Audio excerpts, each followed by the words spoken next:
Hello, Namaskar. You're watching BTTV. This is Market Today. I'm Tanya Aneja, and with me is Shail Bhatnagar, our markets editor.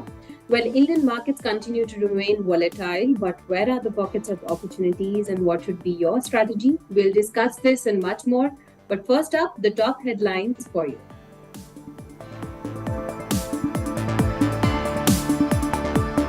Indian bulls take fresh guard on Wednesday as overseas cues improve further and November begins on a strong note.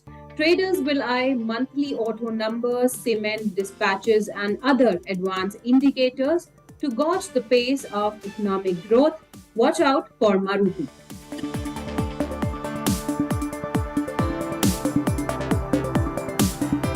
The PSU pack is likely to remain the mainstay for traders and investors looking to make short-term gains in a market trading near 4-month lows. Public sector banks and fertilizer stocks may share the limelight.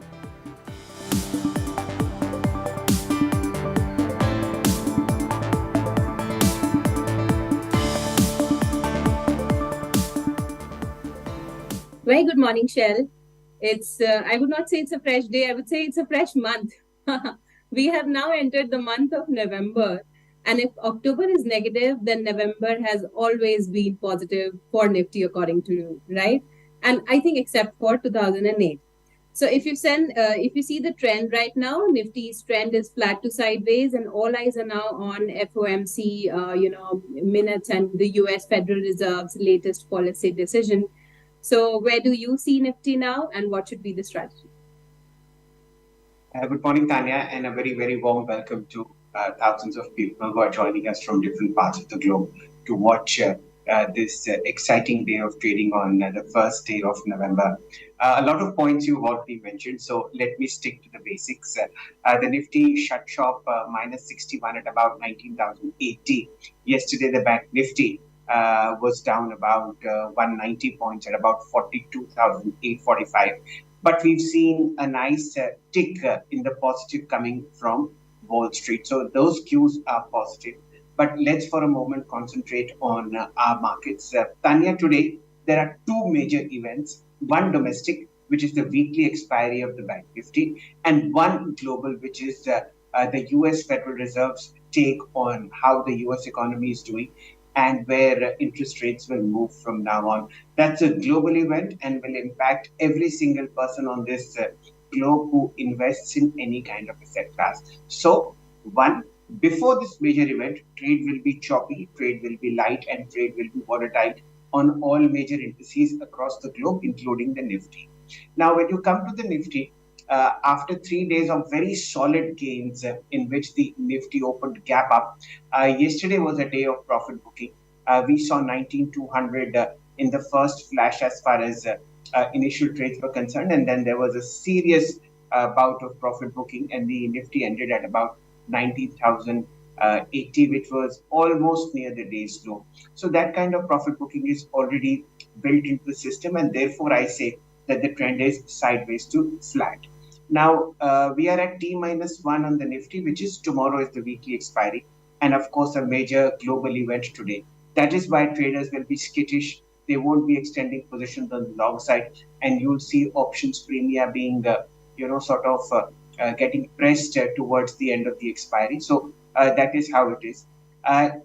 Be that as it may, any rise that you see on the Nifty will be met with selling pressure. So that's how the overall structure is. And if you look at how the option chain is there at the moment, there are support levels at 19,000, 18,950 and 18,850. But the problem there is that, Tanya, a lot of bulls are now unwinding their positions. And that means that this base is getting weaker and weaker. The more the Nifty hits on this one, the weaker it will get. And then obviously the collapse will come in. So I don't think so there is strength in the market for the bulls today as far as the Nifty is concerned. But this is a positional and tactical view for today. If you look at November, the month of November since 2020, since 2002, we've seen about 21 years of trading. And the data for 21 months says the following, which is that Only in 7 instances, that is in 7 Novembers over the last 21 Novembers, has Nifty fallen, which means November is a strong month. On average, 2.2% is the rise of the Nifty over the last 21 years. Now, there is another interesting data. Within October and November over the past 21 months, 21 years, if the Nifty has shut shop in a negative territory in in October, it has never fallen in November, except for the month of uh, November 2008, when there was a global sell-off and you had the Lehman crisis, the Freddie Mac and the Freddie Mae crisis. So all things point to a very, very strong November, given the strength of the economy and the kind of data that we'll see coming in from uh, auto sales, steel sales, cement sales, GSC numbers. So November is likely to be good, but today is going to be a flat to a sideways date as far as Nifty is concerned. Absolutely, Shell. Very well explained. And now let's talk about Bank Nifty as well. It's, as you rightly pointed out, it's Bank Nifty's weekly expiry today. And index was flat in the last 1 week duration. Tuesday rally was interrupted by 200 DMA. But what are you looking on Bank Nifty today, and what are the fresh support and fresh resistance levels? So, Tanya, as you very rightly pointed out, it was the Bank Nifty's 200 DMA that caused all the pain yesterday.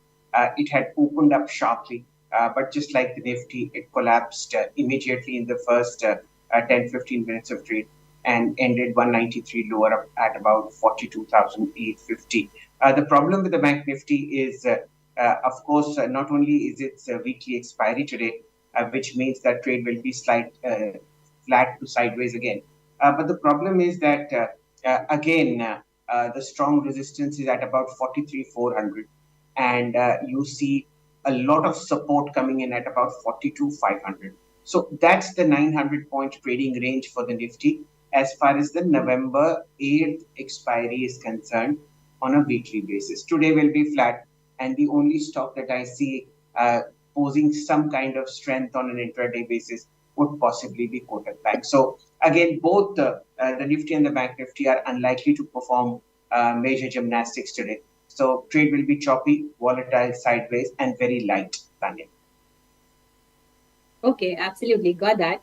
And our market guest, Gaurang Shah, will also join us in a while. But let's discuss FNO space, Shell, before that. So, what are you looking at in the FNO space today? Tadia, there isn't much to talk about on major days ahead of the event. I'd rather be Hmm. very light, except for Kotak Bank and banking as a whole. I don't think so. There is any strength. We've discussed PNB and Canara Bank in great detail over the last 2 or 3 trading sessions. I think it's the PSU banking basket and stocks such as GNFC, which will continue to gather strength and probably momentum and attention from traders side, investors side today as well. So Kotak, if you really push me, and Canara Bank is what I like. We've been discussing it over the last 2 years. It's at a 6-year high, and I'm sure it will punch into the 400 rupee territory fairly soon. But again, take a view from a financial advisor, and then maybe look at it. Tanya. Okay, absolutely. I think we should discuss global markets as well, because all eyes are on the Fed, decision also on interest rates. So Wall Street main indexes that ended Tuesday's session with gains as investors looked ahead to the Federal Reserve's monetary policy update. So if you look at the performance, the Dow Jones rose around 124 points to 33,052 odd level. Nasdaq was up 0.4% to 12,851, and S&P 500 that was up 0.6% to 4,193 odd level. And oil prices, they also edged higher on Tuesday. But what is now essential to track from all these overseas cues, Shell? Tanya, I think we have Gaurang Shah joining Correct. us, Senior Vice President at Geojit Financial Securities. Let's put the question to a far more intelligent person than me. Good morning, Yes. Gaurang, and welcome to Market Today on Business Today Television. Your views on the market and what you expect the US Federal Reserve to do tonight. Oh, I think Shell, he will join us in 2 3 minutes. There's some glitch, but Okay. I think our team is trying to fix that glitch. But meanwhile, why don't you tell us more about the overseas cues and what to really track from that? So, Tanya, as far as markets are concerned, two major pain points. Crude oil is now quiet. We had talked about the geopolitical crisis. While it continues, like I had mentioned, once the event starts, then everything gets harmonized. There's nothing much happening on crude. In fact, it's down for the last two, three trading sessions, and now at about 200 DMA. So nothing to be worried about. And the fact that gold is also somewhere like 19,000, $1,995. It's sort of showing tepid signs. I would imagine the U.S. Federal Reserve will say interest rates are paused, and let's see how we go forward as far as the rate cycle is concerned. But if there is a rise in interest rates in the US, Tanya, I can assure you there will be a massive, massive sell off in equities across the board. At the moment, everybody is pricing that rates will remain steady, and the US Federal Reserve will issue its statement warnings that economy is overheated. We need to look at how to manage inflation, this and that. But I would imagine rates will remain constant, and we'll try and look at it at that point of view. And that's the reason, Tanya, you'll see that over the last 10 odd trading sessions before the main meeting, the US markets have corrected very, very sharply. And that's the reason why you see the Dow, the Nasdaq, and the S&P 500 in correction territory, which means they're down 10% from their all-term peak. So I would imagine that the markets are evenly placed, and they are just waiting for a pause to be announced from the US Federal Reserve. Otherwise, things are very quiet and fairly fine for equity bulls. Tanya. Okay, absolutely. Things are fairly fine. That's the word coming in. And now we have Mr. Shah with us. Very good morning, Mr. Shah. Always good to have you on BTTV. So we were discussing about the major events. So we have two major events. First, of course, the U.S. Federal, Reserve decision today, and then we have Bank Nifty expiry as well. So I want to understand from you now that how are you approaching markets at this point in time, and what should be the strategy? I thank you, Tanya, and morning to all of you also. I've always maintained that let US worry and do what they have to do. We have got our own set of positivities to take care of, and there are reasons why US is in this situation. And my sense is that since the beginning of this year, we knew that US and rest of the world and Europe is going to go through a difficult time. Whether it is inflation, whether it is interest rates, whether it is slowdown in the economic growth, GDP growth, etc., etc. And when you have inflation at multi-decade high, you need to think out of the box, and you need to do things which you have possibly not done in a while. So I think let Mr. Powell and his team take care of what they have to do. And I always believed one thing, that markets don't react to the same news again and again. FIs were selling, FIs are selling, and FIs would possibly sell, depending upon which way the interest rates go. Bond yields also troubled our markets about week 10 days back in the US. So these are all, work in progress, I put it like that. But our own strength is definitely there to speak. And my sense is that despite of the, you know, downward numbers, our Bharat is doing quite well. So I'm quite convinced about that. Uh, FNO expiry weekly, Tanya, I will not be in a position to comment because I don't look at short term. But given the correction, given the fact that we made a low of 18,850, 18,680 some last week, uh, possibly we might find a floor over here. The good thing is that the second quarter earnings is going down quite well, especially with the financiers, that is banks and NBFCs. So I am quite excited about the correction that we've had. It gives us an opportunity, people like us who look at long term, an opportunity to go and nibble into some investment ideas from a long term point of view. You will have outcome of 5 state elections in the month of December. Next year, you have a big election. So we have got our own set of problems to take care of. I don't think we need US problems also in our hand. So, well, we corrected, rightly so, before a big event, 5 state elections and the result. And I think short term, medium term, you might find it a little bit top heavy feeling as soon as we go towards this 19,200, 19,400, and then you will consolidate. So I basically feel, Tanya, that we have gone into a zone which we were in the month of August, 19,200, 300 on the lower side, 19,400, 19,500 on the higher side. And of course, these noise from the Middle East. Yesterday, we heard that Yemeni Houthi rebels have fired some rockets.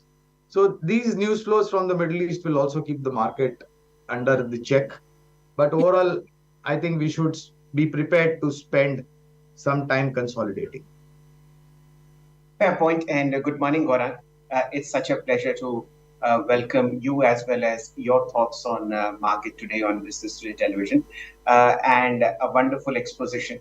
हम अपनी परेशानियां झेल लें, दूसरे की देख कर और परेशानियां होंगी. So very well encapsulated. Let's get down to brass tacks and look at opportunities which this market is offering in a market that has corrected fairly sharply over the last month or so. Tell us what interests you in the mid cap space, which investors can latch onto their portfolios in a piecemeal fashion via systematic investment plan monthly on a stock. So, Shail, always a pleasure to speak to you about market, Shail. Really wonderful. Thank you so much. Uh, Canara Bank came out with a stellar set of number. And my sense is, Shell, that the PSU banks, I don't think you can write them off now. Over the last couple of quarters, especially post the consolidation of banks, there was a little bit of top-heavy feeling on the balance sheet because of the mergers that happened. 3 banks, 4 banks getting merged into one. Definitely, short-term, medium-term balance sheet will be under pain. But now with all that thing done and dusted and positivity is emerging, and just look at the numbers Canara Bank delivered. I mean, nobody on the street would have possibly imagined that they will deliver this kind of a number. And improvement is speaking loud and clear. And it is gaining strength and momentum quarter on quarter. So Canara Bank will be the first one. The second one will be from the hospitality sector, hotels, that is Indian hotels. I remember after the first quarter number, Shell, the management said that they are going to open up at least about 12 or 13 properties, new properties, in the next about 3 to 5 years. Occupancy rate has gone up. Room rent, room tariffs, that is, has gone up by 15%. Expectation is that you could see another bump up. Marriage season, festive season, leisure travel, professional travel, and of course, India becoming a central destination for outsourcing manufacturing and services. I think professional travel will possibly keep the room rates up and taking, and of course, the realizations improving going forward from here on. So, Indian hotels would be the second one. Those are two wonderful stocks to talk about and discuss in detail. Let's look at the Indian hotels' performance over the longer period of time. You've seen some key data coming towards you. Revenue in the last 12 months has hit 6,200 crore rupees, and trailing 12-month earnings are at about 1,100 crore rupees. The stock has done phenomenally well in the markets, still available around 200 DMA on a daily basis. And if you look at the 3-year performance, each year the stock has improved dramatically, offering 60% CAGR over the last 3 years. Since 2020, post COVID, there has been an explosion of Indians and global tourists spending extensively on hotels. And of course, belonging to the Taj Group, the Indian hotels chain is the largest chain of hospitality properties in India. So a wonderful pick there. Gaurang, let's dig a little deeply into Canara Bank.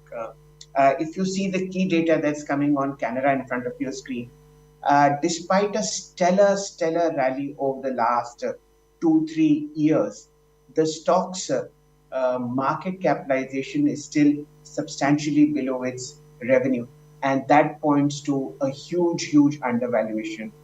Over the last 2 3 weeks, the stock has gone up fairly sharply. The price that you see is a 6 year high. These prices were seen in November of 2017 earlier. What are the things, apart from a very strong balance sheet and improving quarterly performances, that you like in the PSU banking basket, Gorang, in particular Canada? So opportunity is tremendous, Shell, and just look at the kind of fundraising that some of the banks and NBFCs have done in the last 6 to 8 months. It gives you a clear indication that all of them are quite confident about the credit growth. More importantly, whatever is given out as loan coming back in parts in form of principal and interest. Uh, and if India has to become the next $1 trillion economy, Shell, I don't think we can reach there, unless and until there is significant contribution from the banking sector. And you have great policy changes on the government side in terms of opening up huge manufacturing and services hub in India. All this will require liquidity, and banks deal in liquidity. So my sense is that yes, your private sector banks are always the first destination that you want to go to, but in form of the second first destination, I think you cannot write off PSU banks.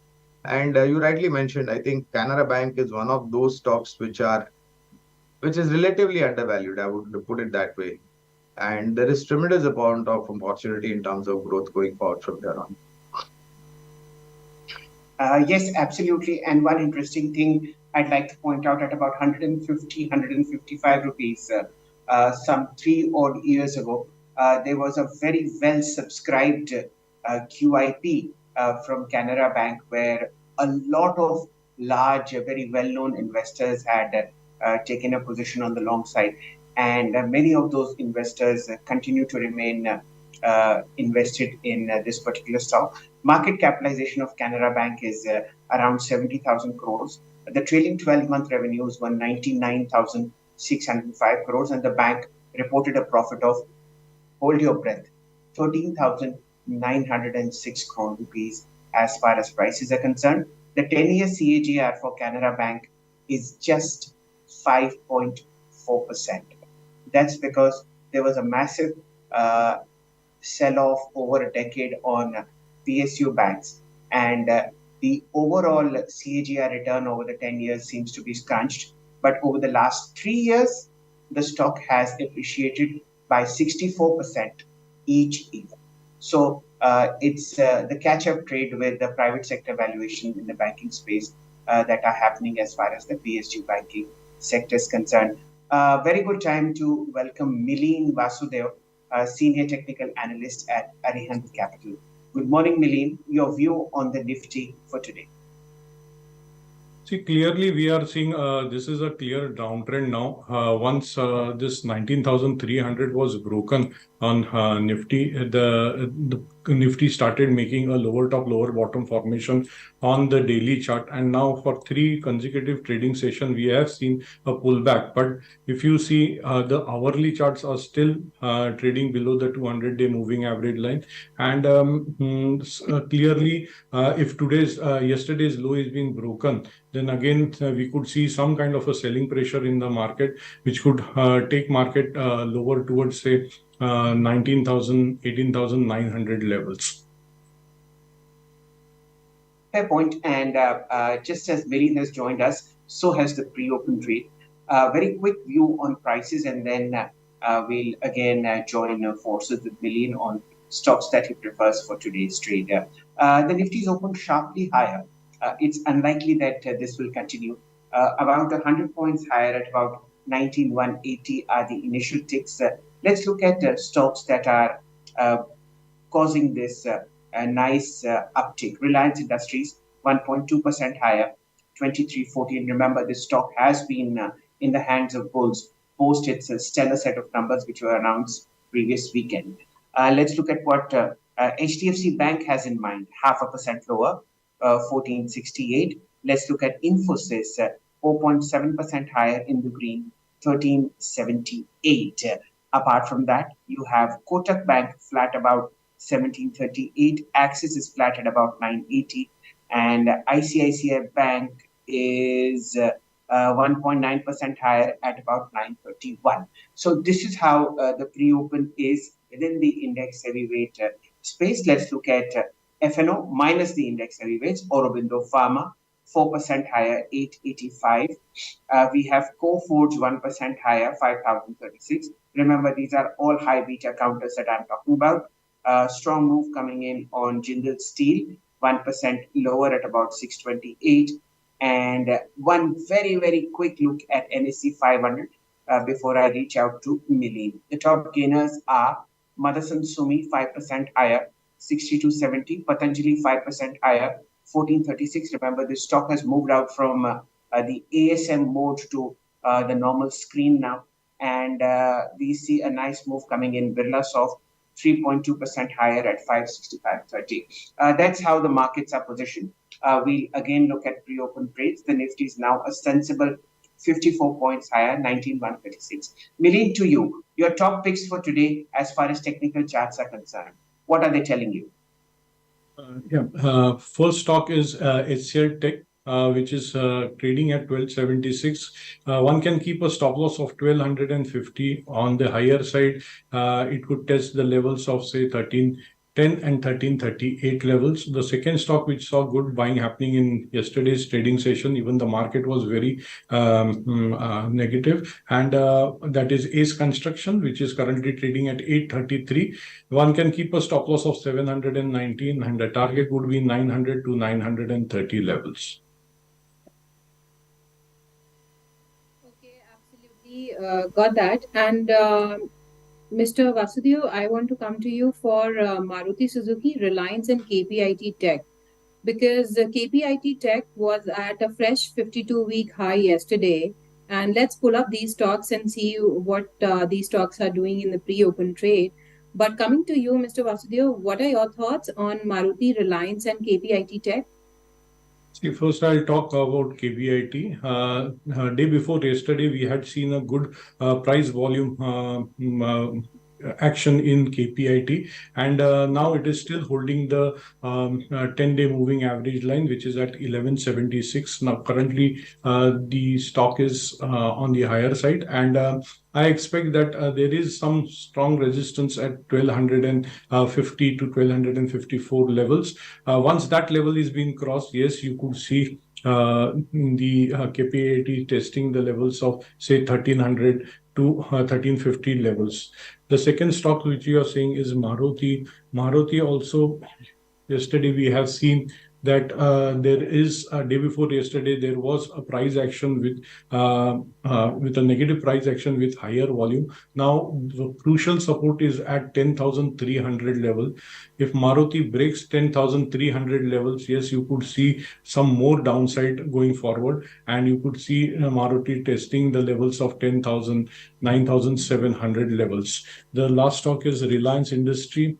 Reliance currently trading well below actually the 50-day moving average line. Yesterday again we have seen a negative section after a 3 days pullback. Now clearly yesterday high is the strong resistance going forward for Reliance. If it doesn't manages to cross 2328 levels, then yes, Reliance will also see some kind of a selling pressure, which could lead Reliance towards the level of 2250, 2200 levels. Okay, absolutely got that. And let's now get Mr. Shah also into the conversation. Mr. Shah, coming to you for Maruti Suzuki only. 13% margin, that is something, well beyond estimates. So what are your thoughts on Maruti Suzuki? Well, so we've been positive on Maruti for a pretty long period of time. The only thing that I was a little bit disappointed was their late entry into the EV segment, Tanya. They have done away with their diesel vehicles pretty long time back. They needed to possibly have a proactive approach towards EVs, but nevertheless, better late than never. Maintaining a target of 11,800, 11,500, 11,800 or thereabouts, if my memory serves me right.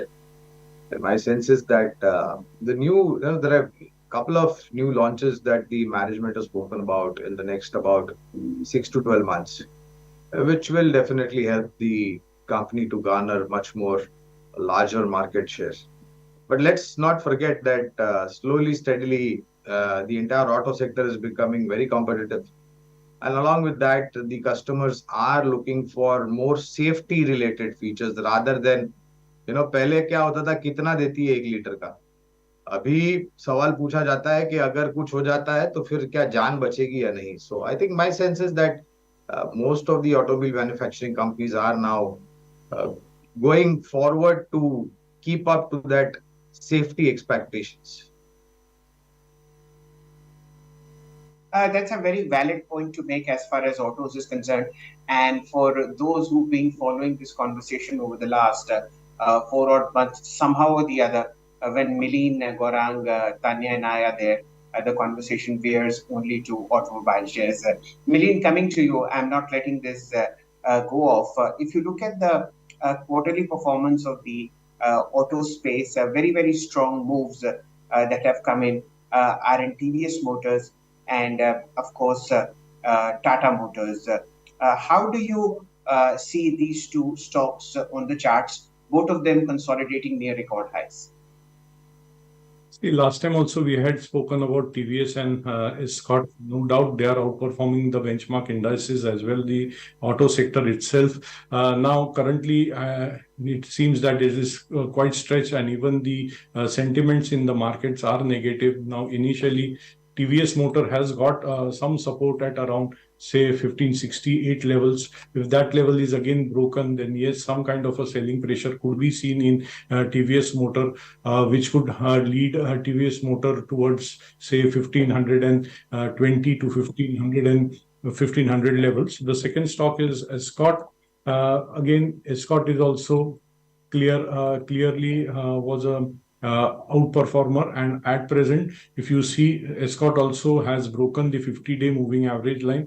And again, if yesterday's low is being broken, that is at 3366 is the low, yesterday's low. If that low is being broken, then again you could see some kind of a selling pressure, and it could test the levels of 3,300, 3,270 levels. So at present, yes, wait for this dust to be settled and then take a call on the auto sector itself.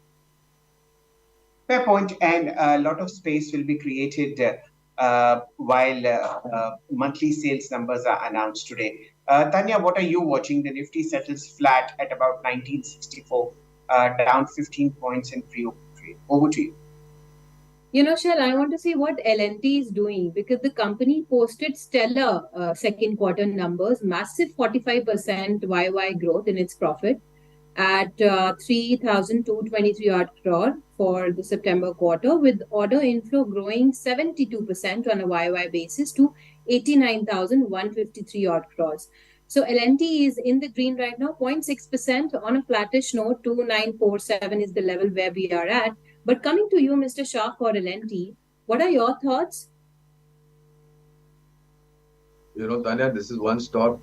Before I can comment on the numbers and the company, since the time I've got associated with stock market, my understanding is, and I stand to be corrected if I'm wrong, this is one of the most value creation stock in your portfolio.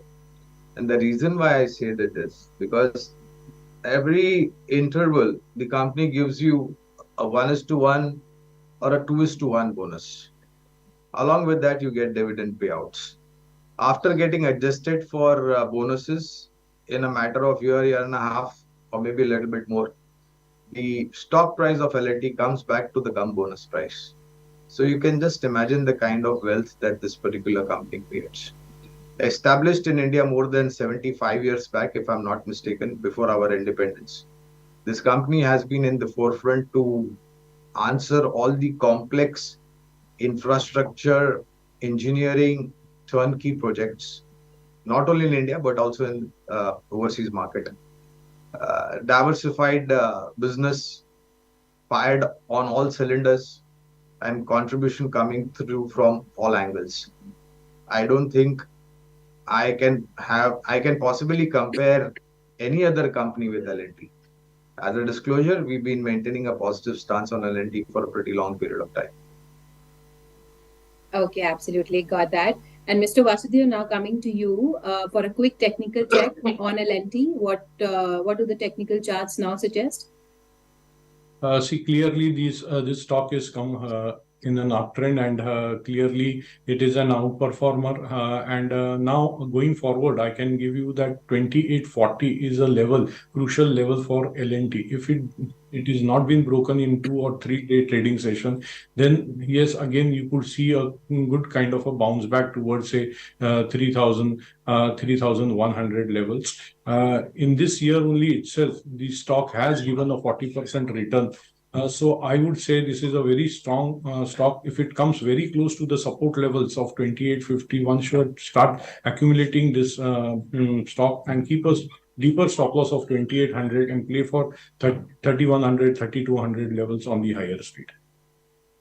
Okay, absolutely. And I think we should also discuss Birla Soft as well. This stock will be in focus after the company, announced its second quarter earnings.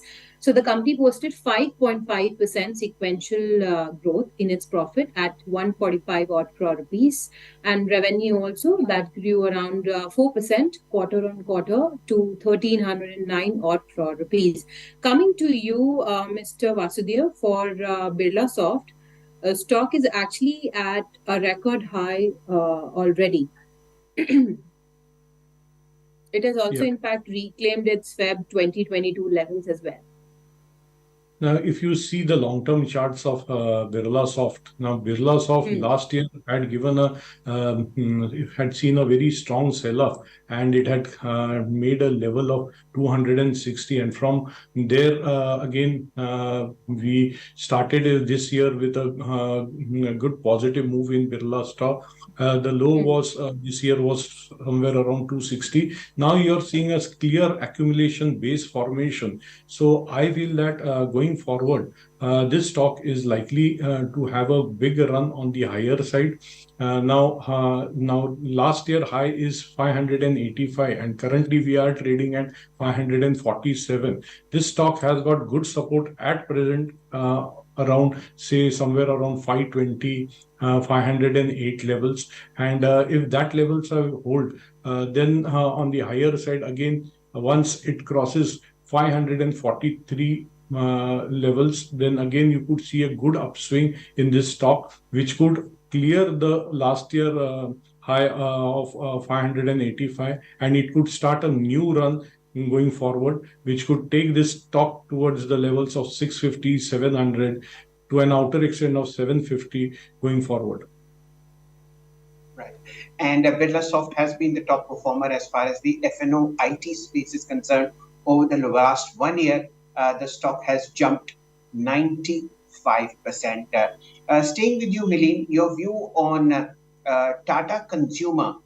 This is the Starbucks franchise. It also came out with a very, very strong set of numbers yesterday. The stock around 900 rupees. What are the charts telling you?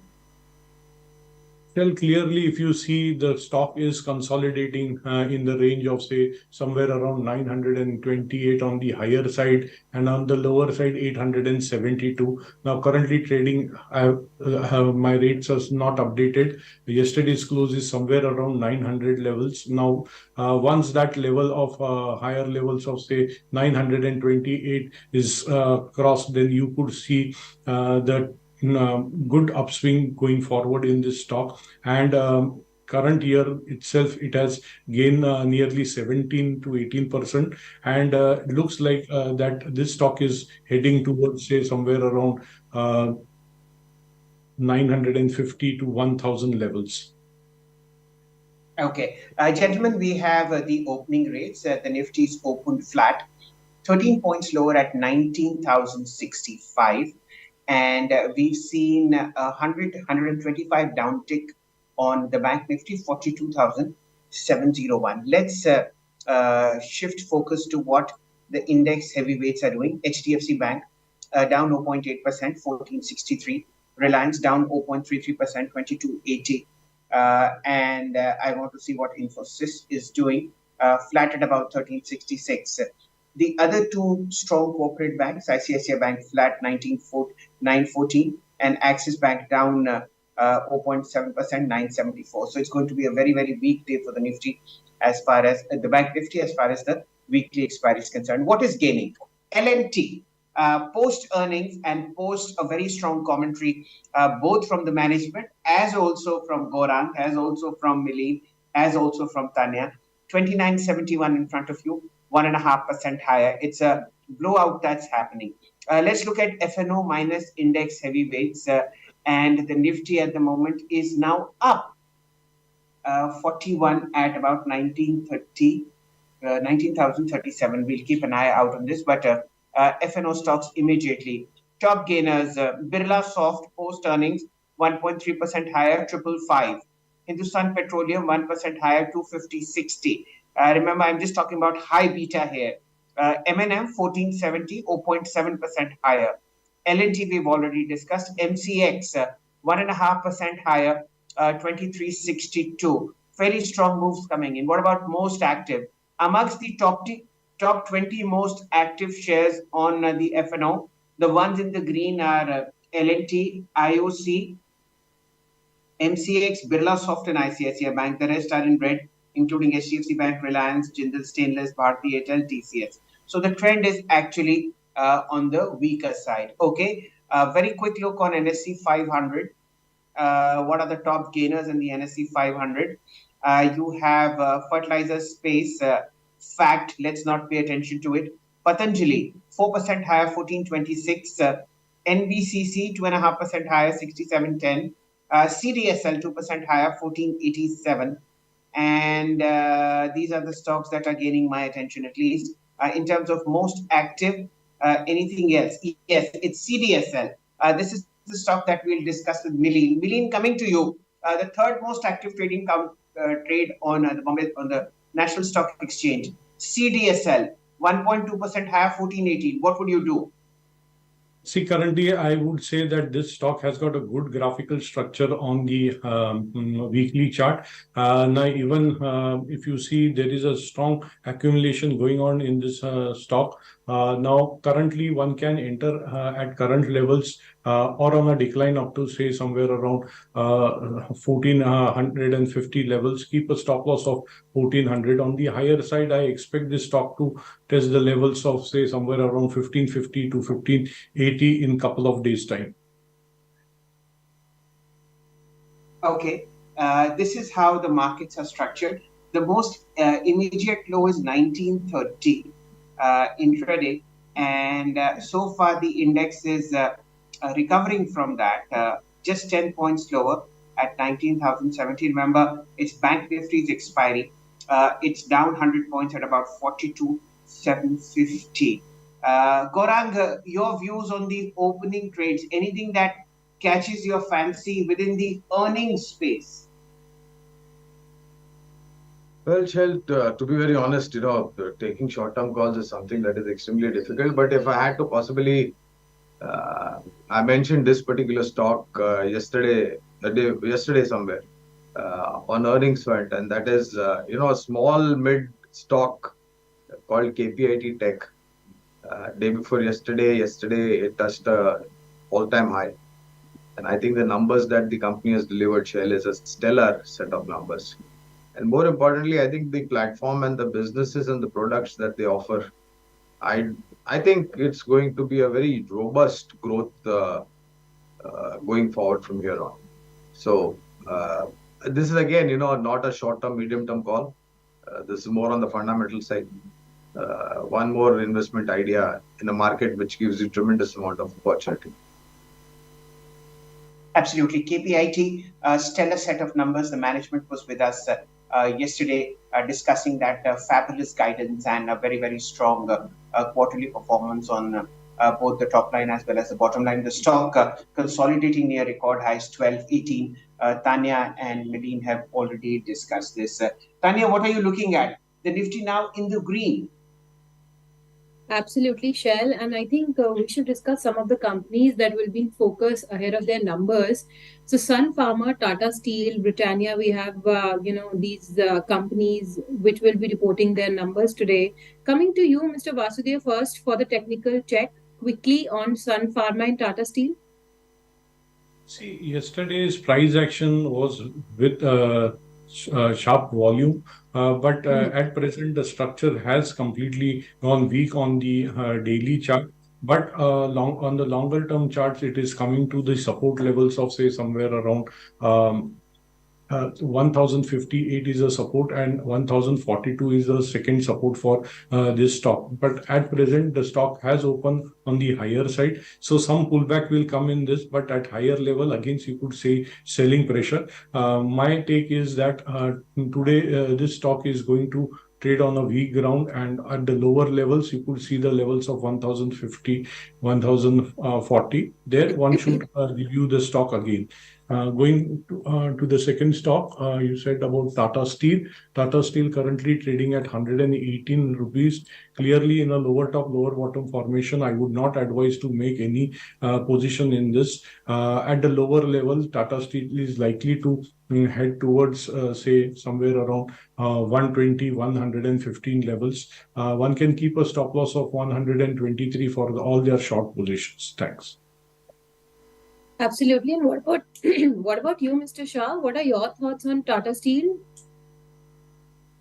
After the China got some kind of stimulus, all the stocks ran away. And then now with the kind of concern on the global front, you have the metal pack doing the reverse. But overall, Tanya, you can't look at 3 6 months, 1 year kind of a time horizon in case if you opt to invest in the metal sector. You need to have at least 2 2.5 year plus kind of a time horizon. And like I was mentioning in the beginning, with 5 state elections and a big election next year, I think code of conduct will kick in, thereby putting an intermediate pause to the infrastructure activity wherein consumption might slow down, etc., etc. And of course, the global news flow will keep this particular sector under the weather. But if you wanted to look at beyond 2.5 years kind of time horizon, then Tata Steel, JSW Steel, Vedanta, Hindalco, JSPL, these are some of the names which we believe are, stronger performers in an otherwise weak sector. Okay, Tanya, there's been a runaway rally on CDSL. Remember, this was the first stock that we had tracked. Now at its highest level since April of 2022. So it's an 18-month high, if not more. And the all-time high is 1719 that we had seen in the initial burst after COVID. So a very, very strong traction coming in and backed by very, very strong volumes. At the moment, 194 crore shares have been traded in CDSL. It's the third most active counter, up 3.5% behind L&T and HDFC Bank on the NSE 500. Also taking it away is DLF. To you, Milene, at about 583.55, the counter sort of screaming up by about 3.8%. What would you do? See, this stock has come in a different zone. Now, if you see on the weekly chart, clearly accumulation pattern is there. 2 days back only, there was a good price action with high volume, and now currently again trading at higher levels. That is, now if you see nearly 14-year high has been crossed in this stock. So there is a lot of steam in this stock to go ahead towards, say, 650, 700 levels. So one should keep in their portfolio. This stock is likely to become a multi-bagger stock. Okay, that's the view coming in on DLF. And one more stock that is actually in pain is Jindal Stainless, Jindal Steel and Power. The earnings were dismal, and the market has immediately reacted negatively. At the moment, at about 595 rupees, there are a lot of block deals that are happening on the negative side. And let me just look at the percentage fall. Okay, 4.5%. Coming to you, Milene. It's the top loser in the FNO space. Jindal Steel and Power. What would you do at about 599 in FNO? See, clearly, the current price action clearly looks like there is good selling pressure in this stock. Currently, it has broken the 607 level, which is the 200-day moving average line. On the higher side, I would say that there is a stiff resistance for now. This stock at 607. One can even initiate a short at current levels, keep a stop loss of 600 and say 15. On the lower side, this stock is likely to head towards say 570, 560 levels.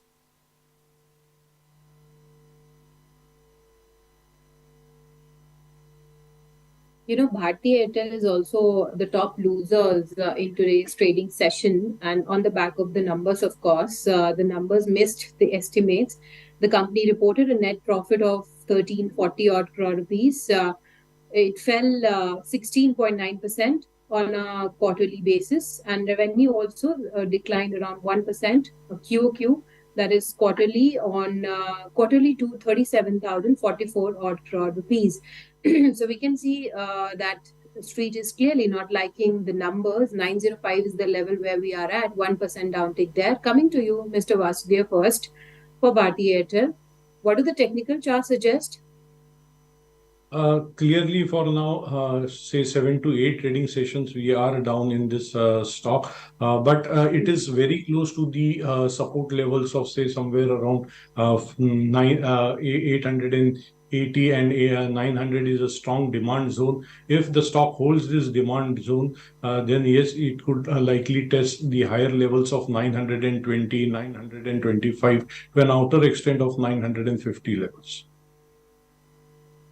Okay, absolutely. And coming to you, Mr. Shah, now, how do you look at the numbers that the company posted yesterday? I'm sorry, could you please repeat the name? Yeah, I was talking about Bharti Airtel, Mr. Shah. The company posted second quarter numbers and they missed the estimates. So, what are your thoughts? Disappointment, and that's reflecting on the stock price also as it opened up. But we've seen buying coming in. Not to forget, after Jio, this is the second largest cellular service provider company in India, and has second largest subscriber base. In an otherwise duopoly kind of a situation, African businesses on and off reporting, numbers both way is a short to medium term concern. Let me give a disclosure. We have a coverage, but since the numbers were out yesterday, as of now, the coverage is under review, Tanya, so I won't be able to comment on buy, sell, and hold. But given the opportunity in India and the subscriber base from 2G to 3G to 4G to 5G, and now we are talking about 6G, ARPU is improving going forward is something that we can expect, and contribution from African businesses becoming a little bit more steadier in terms of positivities. Okay, absolutely. Let's pull up Vedanta and see what the stock is doing in today's trading session. And let's take first a quick technical check on Vedanta, Mr. Vasudeva. What do the technical charts suggest for this particular stock?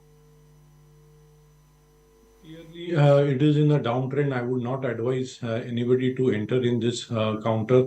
It is clearly underperforming the benchmark indices, and current year also it is down by 28%.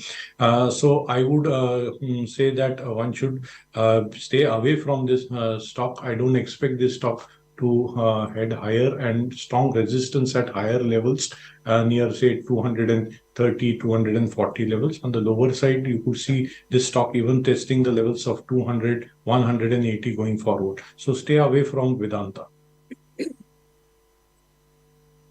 Fair point. And the Nifty as well as the Bank Nifty have been caught up in a very narrow trading range. The first 15 minutes of trade is over. Let's look at how these indices are performing. It's again flat. 19,067 is what you see on the index as far as the Nifty is concerned. I'll share the advanced decline ratios with you. You can very well see that nothing much is happening in the broader markets, just as we were talking about in our market commentary. 29 shares have advanced on the Nifty, 21 on their way down. As far as the bank Nifty is concerned, it's a weekly expiry today, 125 lower at about 42,729. Remember, the 200-day DMA acting as a very, very strong resistance for it. Six shares in the green, six in the red as far as the bank Nifty is concerned. So nothing much to talk about as far as the index is performing. The Nifty at T minus one and the bank Nifty on its weekly expiry date. What is running ahead? CDSL. Remember, this was the first stock that we talked about as far as trade is concerned. And Millions picks are doing fantastic. HCL Tech, days high at 1281.70. Very, very strong move coming in. I would have loved to discuss Angel One with both Milin and Gorang, but we'll just show you the chart. It's just screaming up, but technically it looks completely overstretched. So no point discussing that one, but the price needs to be marked 2628, a very well known broking franchise in India, which was listed 2.5, 3 years ago and has created immense wealth in the markets. What else is in the green which can be discussed? I would imagine Apollo Tyres is looking fairly good, and both, especially Gorang, has been very, very bullish on the tire space. Coming to you first, Gorang, your view on Apollo Tyres and any other tire stock that you look at positively at these levels. Well, so a very internal component of a vehicle to make it safe, Shell. And, the beauty of original equipment manufacturing OEMs and tire companies and batteries is that not only are they excited about the new auto market, but also equally are the prospects of the repeat auto market or replacement market, whatever you call it. And I think tire manufacturing companies, there was time when cheap Chinese tires were getting dumped left, right, and center.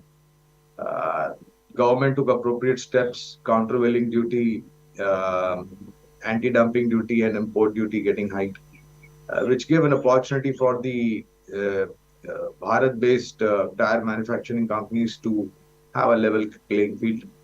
JK Tires, Apollo Tires, Seat,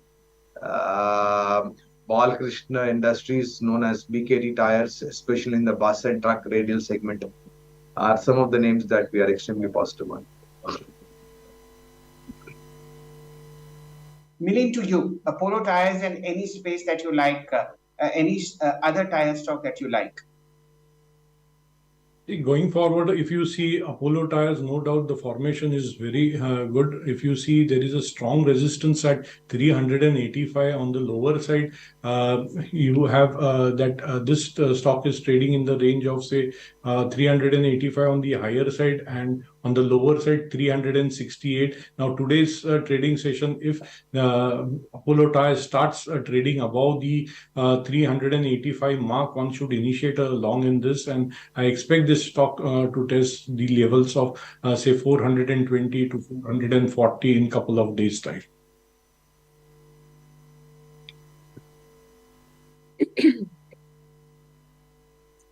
And Mr. Vasudev, any stocks that you like from the auto space? Because, October auto sales are likely to be mixed according to experts.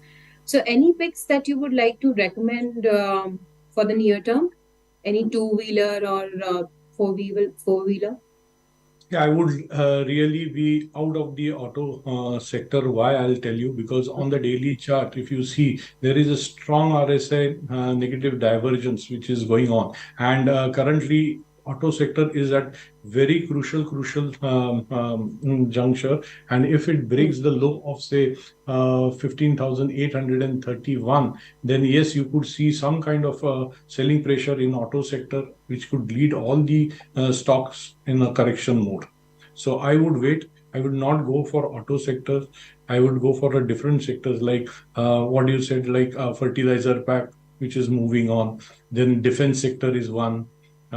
These are the sectors which are in limelight even in this fall. Okay, absolutely. And since you mentioned fertilizer, Mr. Shah, I want to, understand from you that what's happening in this sector, because yesterday also we saw some of the fertilizer stocks, they were back into action, right? REC, FACT, and today also some of them are doing really great. So, what are your thoughts? So, Tanya, I think the tendency of performance with respect to fertilizer stocks is, restricted to any kind of announcement made by the government in terms of policy changes Hmm. or during the time of budget. Rest of the year, these stocks go into hibernation. That's the classic problem of this particular stock. One stock that I can speak about in this sector, which is a private, you know, kind of player, not a government owns the company, is Coromandel International. Other than that, I don't think we have any coverage in the fertilizer universe. Okay, absolutely got that. And what about defense space, Mr. Shah? Any picks that you have from that particular space? Well, you are spoiled for choice. Couple of years back, we were struggling to find names.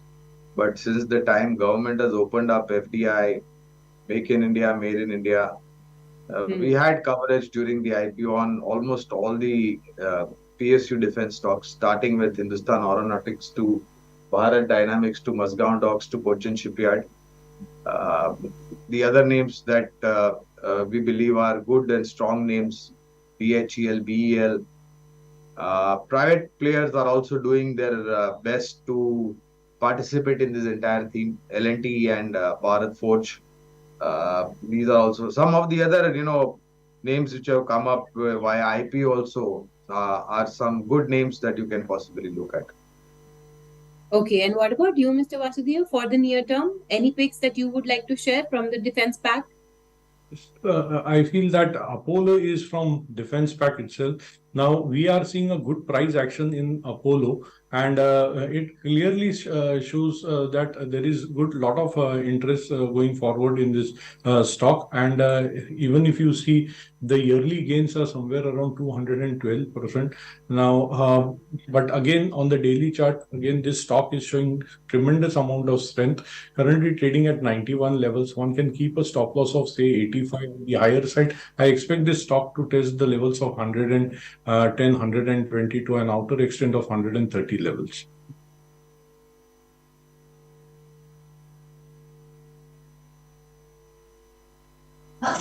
Okay, absolutely got that. And lastly, Mr. Shah, before we let you go, any mid caps and small cap picks that you would like to share with our viewers? For, of course, you will be sharing from a longer term perspective.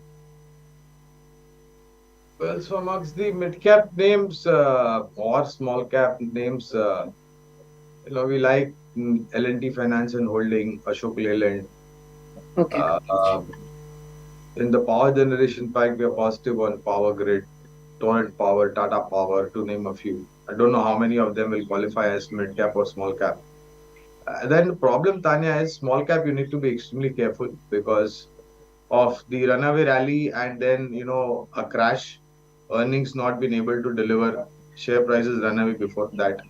So small cap is and something that you need to be very very cautious. Mid cap, I think sectorially, NBFCs, private banks, public sector banks. Mid cap IT is very good. Mid cap FMCG, mid cap auto ancillary names are quite strong to look at. So I think there is a lot of choice available in the large and the mid. Small is something that I would possibly say be very very careful and cautious.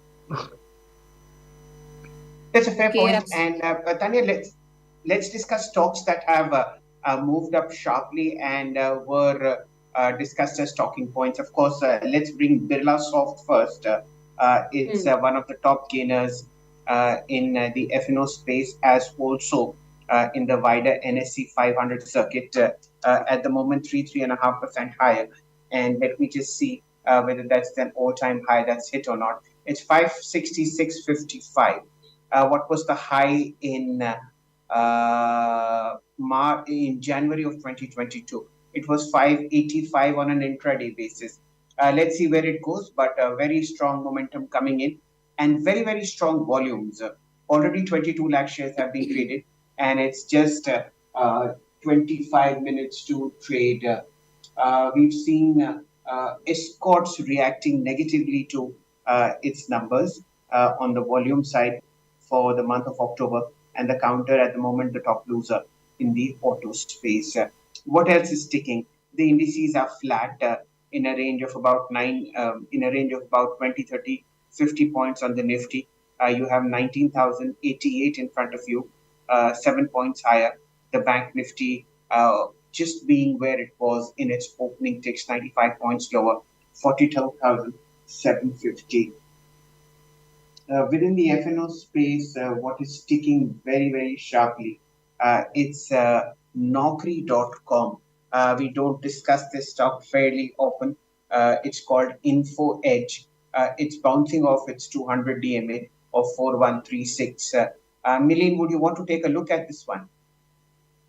See, if you see Naukri.com also, if you see it made a top of say somewhere around 4984 on 11th August, and from there it has started making a lower trajectory, and now it is currently at a very, very crucial support level of the 200-day moving average line, which is at 4079. Now, if this stock holds 4079, then yes, you could see some kind of a bounce back coming in this stock, say towards say 4200, 4300 levels.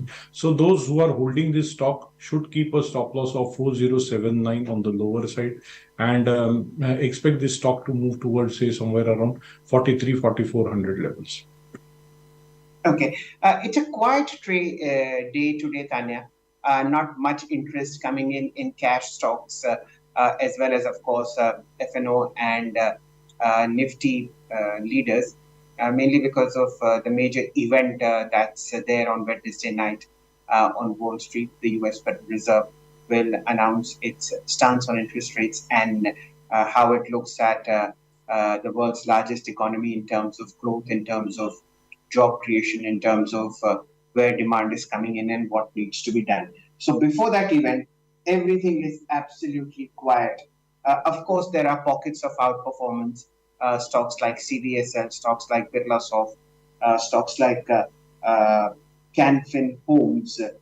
This is something that I wanted to check with our friend Milene.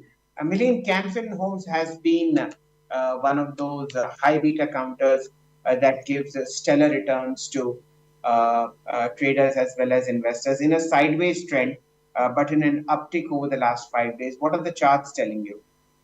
The stock has clearly taken a strong support at the 150-day SMA, which was at 714, and from there for three consecutive trading sessions. This is the fourth trading session which it is showing sign of strength. Now, even the hourly charts, it has turned the hourly charts on the positive side. Now, one can initiate a long at current levels, keep a stop loss of say somewhere around 750. On the higher side, you could expect this stock to test the levels of say somewhere around 790 to 830 levels in couple of days time.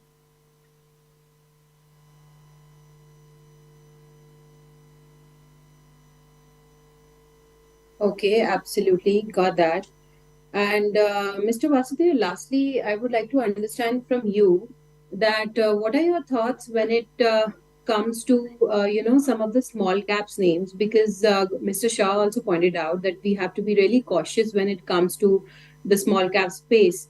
So, any stocks that you would like to recommend or we should stay away from? See, there is one stock which has given us good rounding base pattern formation. This is a very small stock, that is Murdeshwar Ceramic. Now, if you see the longer term charts, now it has made a double bottom somewhere around say 8 levels, and then it has started moving. For last 3 years it has started moving on the higher side. Now it has confirmed the double top bottom formation at 58 levels, currently trading at 67. We are expecting that this stock, even if it corrects, it is likely to test the higher levels of say somewhere around say 80 to 85 to an outer extent of 100 also. So one can keep this stock in their portfolio.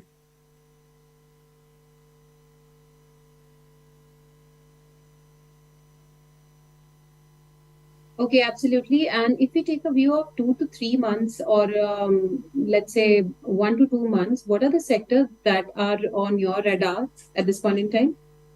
See, if you see, as Shell rightly pointed out, he has in the morning only he said that CDSL is a good stock. Now, see, there are three stocks which I'm looking forward. That is, one is CDSL, DLF, and BSoft. Now, if you see BSoft, once it crosses the levels of say somewhere around uh, so 585. Now the 2 years of consolidation will be broken out, and then a fresh move on the higher side could be expected in BSOP, which could lead to a good upside momentum towards, say, somewhere around 650, 700 level. Even DLF. Now DLF, now 14 years high means it is started as some kind of a good uptick, and you could easily expect a 30-40% return from current level even. And coming to CDSL, which is today's top gainer, it is also showing sign of strength and accumulation. Now, Okay, last year high is somewhere around 1654. Now, currently, we are trading at 1512 levels. So we are likely to head towards that levels. But yes, looking at the current absolutely. price action, you could expect the move towards, say, 1600 and 1650 levels.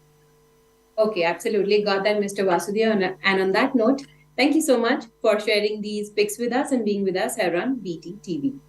So, with that, it's now time for us to shift our focus to the corporate side. We have the company on our radar today is Spandana Purti. The company posted stellar second quarter number.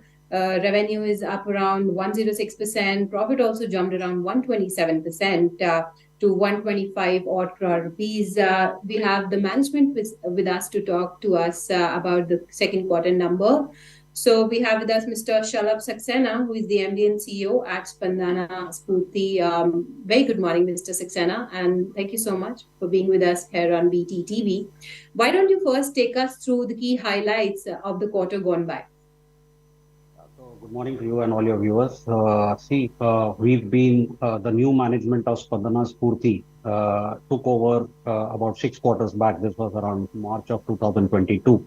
Ever since then, we've been kind of building this company into a professional organization, trying to kind of capitalize on the opportunities that exist in the industry and in the market as a whole. As a company, historically, we've been a very strong and a very and a company which has really, it has a pan-India presence. And over the past, the company has been in existence for now 25 years, and over the past, it has been amongst the top when it comes to the growth trajectory and the delivery that it kind of the value that it delivers to its stakeholders. So the last 6 quarters, we kind of worked on this. We've kind of strengthened the organization. We've taken a lot of steps in terms of geographical mitigation, which is one of the core of microfinance, working on the processes, working on people, working on technology. So all of this combined is what you see. While the numbers look slightly elevated when you look at percentages over the previous year, because last year, it has a small base effect. So, the percentages look slightly elevated. But most importantly, a future, say, another 4 to 6 quarters, assuming the industry to be fine and no real shocks in terms of, or surprises, if I may want to use that word, I think we are good for about 25 to 30% growth. Wonderful exposition, Mr. Saxena, as far as the future guidance is concerned. And welcome to Market Today on Business Today Television. Share with us the granularity of business. How much of this growth, even if it is on a low base, has come from the unsecured part of the business?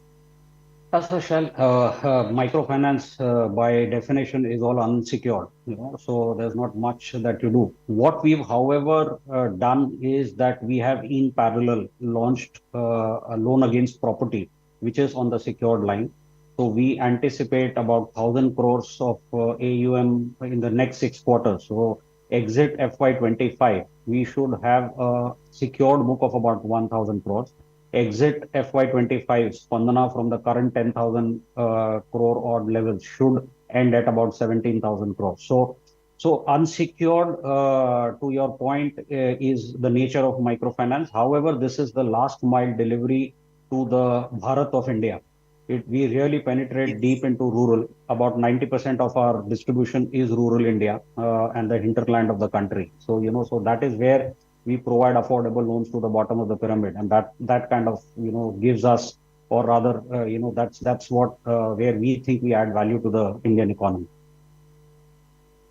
And I agree absolutely. You are the last mile connectivity between banks, between the government and the lower income borrower. And of course, Spandana is doing a fantastic job.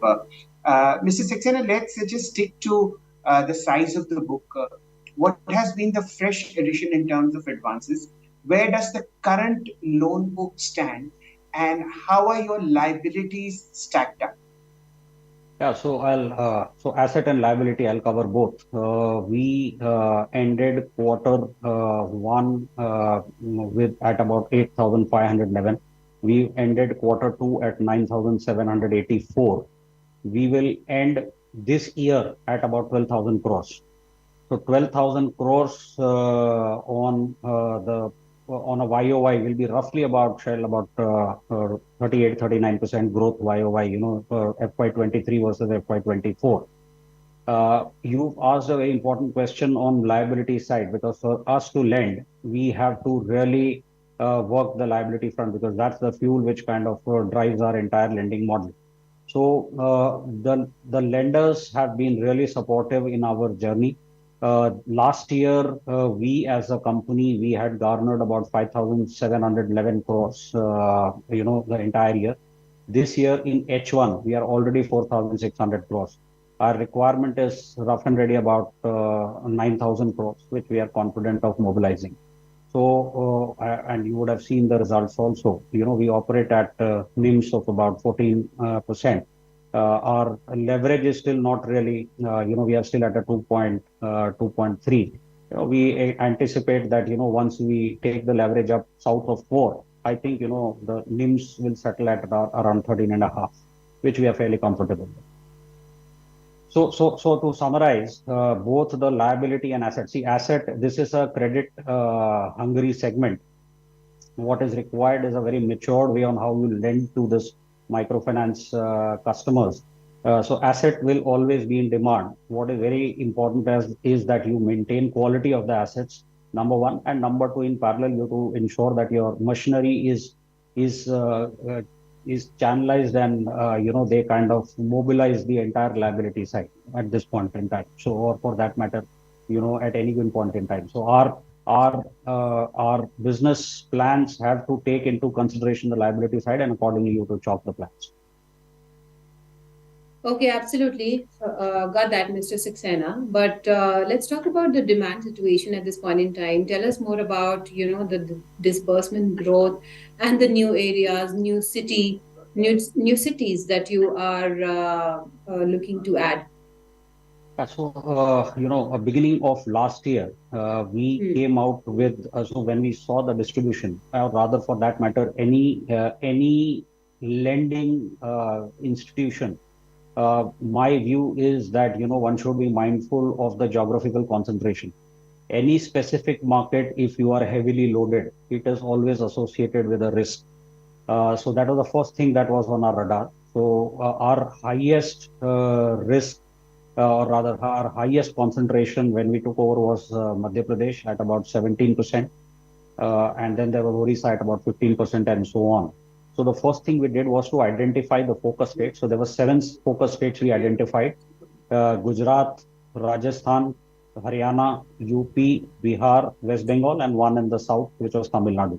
These were the states where we did not have significant market share. So what we did was that we kind of have a very well drawn out and a very well articulated plan for these seven states where we are going to grow, in a more focused way in the various pockets, which are good for the industry. So that's part one. Part two is that the states where we are heavy, we will try to optimize. When I say optimize, we will try to get them down to a 12%. So as a stated objective of the institution and our enterprise, we feel that a geographical concentration or a state concentration of more than 12% is, or rather under 12% is a desirable position to be in, and which is what we are progressing to. So we have a plan that until exit 25, which is 6 quarters from now, I think, the largest state that we should have, whichever state it is, should not be more than 12%. And that will happen through the denominator effect, which is the 7 states that I spoke about, plus some optimization in the large states that we are operating in. The geographical concentration and then the focus state is our approach. We are present in 19 states already, and we will continue to grow in these 19 states in a slightly more balanced way. Right. Mr. Saxena, that's a very, very sensible strategy in terms of spreading your eggs into different baskets. As far as, concentration of portfolio, especially lending portfolio is concerned, there has been one terrible experience in the markets some 15 years ago, and that still rankles in the minds of shareholders. I just wanted to understand how has the average ticket size of the loan moved? What is it now? And how do you see it either increasing or decreasing over the next 1 year or so? So, I'll give you a different perspective. Ticket size is one way to look at how business is doing. What we as an enterprise track is the indebtedness level at a customer. That's very critical, because I can give a 10,000 rupees loan, but I can give you one in every 2 months. And, my exposure to the customer will end up probably at 100,000 or a 75,000. Whereas, indebtedness level will track that, saying a customer more at a customer level, you shouldn't really be going overboard. So we track the indebtedness level at a customer level, which is an exposure at a customer level. Currently, we are at 36,000 rupees. There are two fundamental philosophies that we have, which we practice in our organization. In microfinance, and more so unsecured, we lend short. I mean, we don't go long in terms of 36 months and 48 months and all, so we believe in 12 months, 18 months, at best 24, not more. So that is one. Two is our philosophy and our DNA is to lend with muted ticket sizes. So you should never go overboard, because while the customer needs a periodic dose of capital, it is always good to let her run some distance on the existing loan and then offer another loan where the indebtedness level comes in. So if you track the indebtedness level, it kind of gives you both the perspective, and you have to be slightly more balanced at that level on that parameter. That's one. Two is, if you are short, what we've done is that the various companies which follow various approaches on repayment. There are companies which offer the monthly repayment. There are companies which offer weekly repayment. There are companies which offer fortnightly repayment from a customer point of view. In our wisdom, I think the weekly repayment model is the most beneficial in the microfinance context, and hence our company, when we took over, was predominantly, or rather 100% monthly. We are now shifting to a weekly, so that we are able to follow the joint liability group model in a more effective way. So lend short, be muted on ticket sizes, and follow the weekly repayment. This is what we are practicing.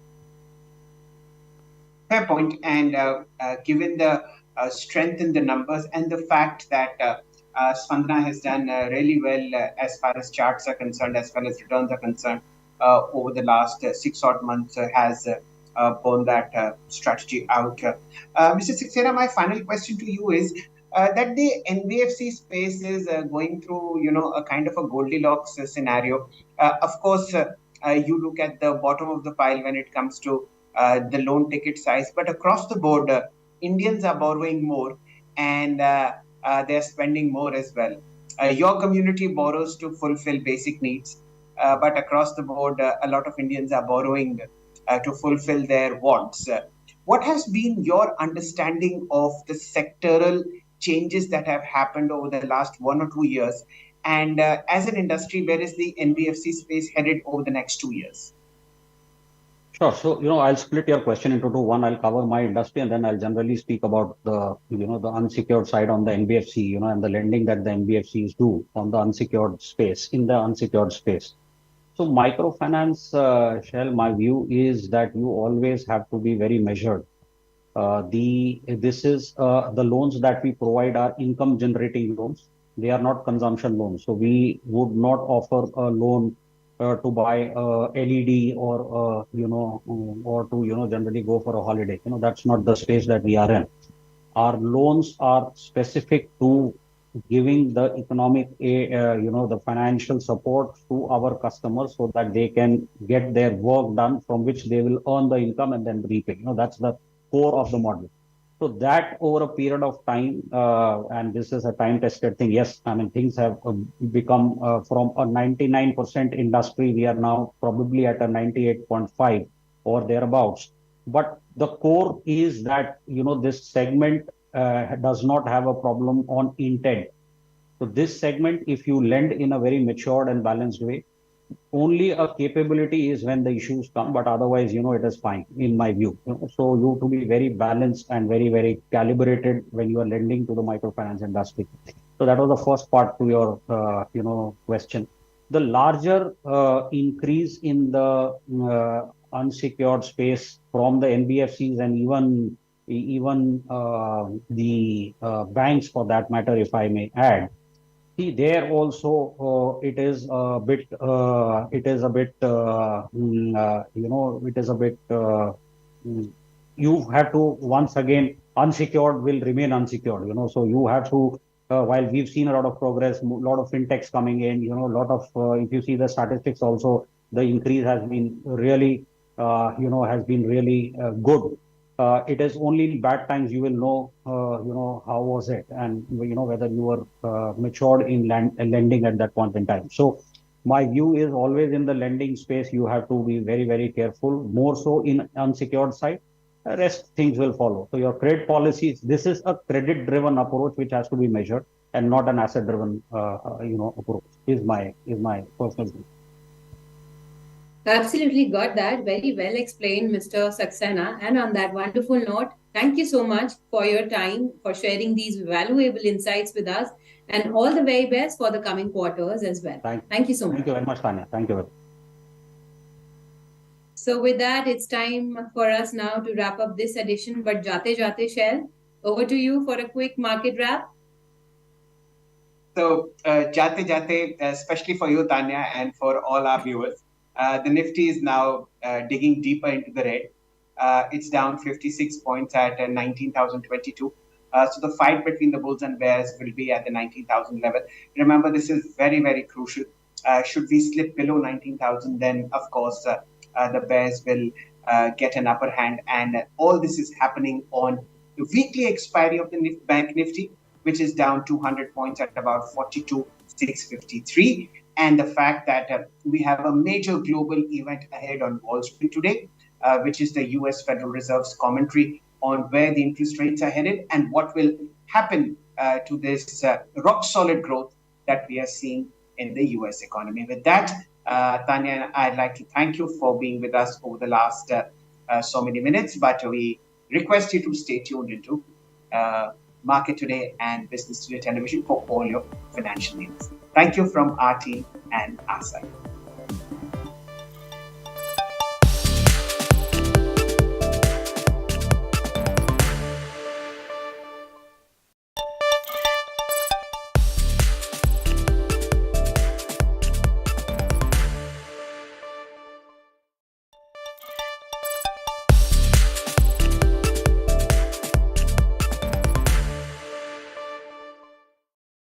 Hello and welcome to Business Today Television. I'm Siddharth Zarabi and you're watching a show where we will try and help